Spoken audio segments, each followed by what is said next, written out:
What's going on with you guys? Welcome to another episode of Quick Learn. And in today's episode, I will teach you how to tag someone on Twitter. So this one is pretty easy. So let's get it started. So first, open your Twitter and click this plus icon in the bottom right corner and go to Tweet Plus right here with the feather sign.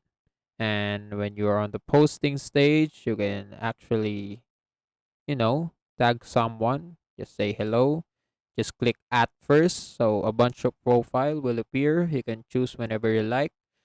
Or if you want to, tag a, celebrity, you can do it. Just Elon Musk or Billie Eilish. Okay. I'm gonna choose Billie Eilish.